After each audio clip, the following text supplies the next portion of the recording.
ใส่เสถาเลยใส่เสถาบ้างว่า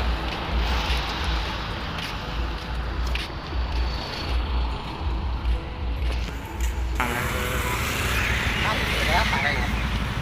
หมดจับเขาแก่ท่านเมาแล้วน้องขายแล้วน้องขายถ้ามาชื่อก็เปลี่ยนกันแม่เลิกควงท่านมาสวรรค์กับมุกละฮาน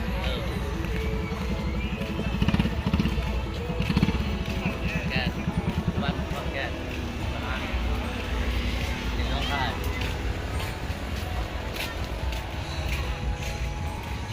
ตอนนั้นมีแต่อาหารมีแต่น้องคู่มีแต่อาหารเนาะนี่อาหารการกิน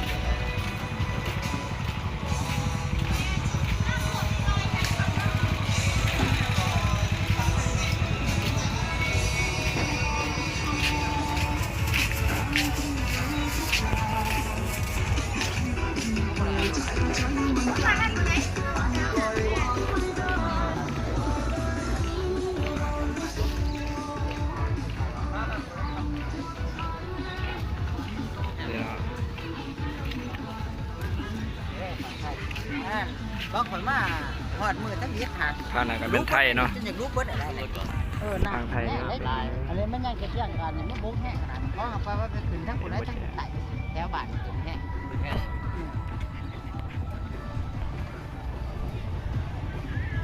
ลบลายเดียว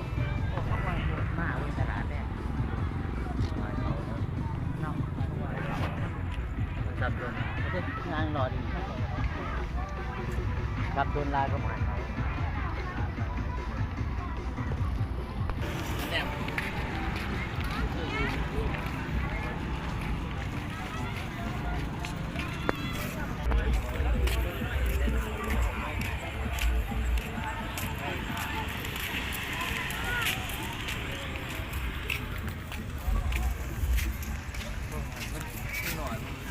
ทางนั้นก็จะเป็นทางไทยนะพี่น้อง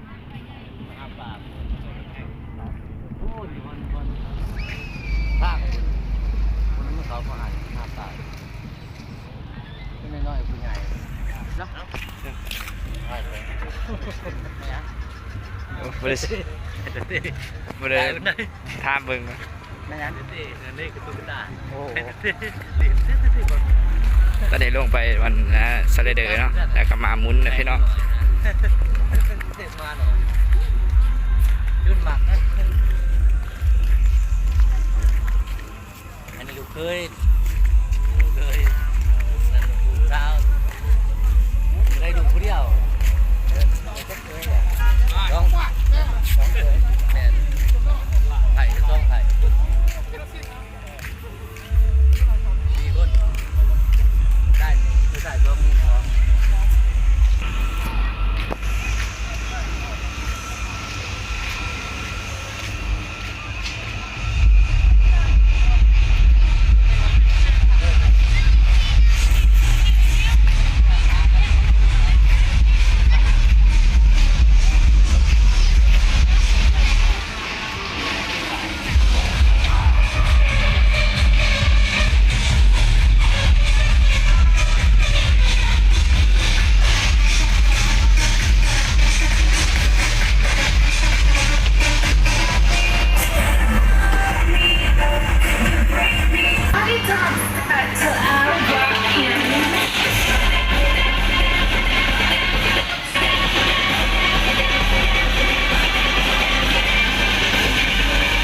เย็นขนาดมันพี่ใจเย็นขนาดแป๊บนึงเด้อ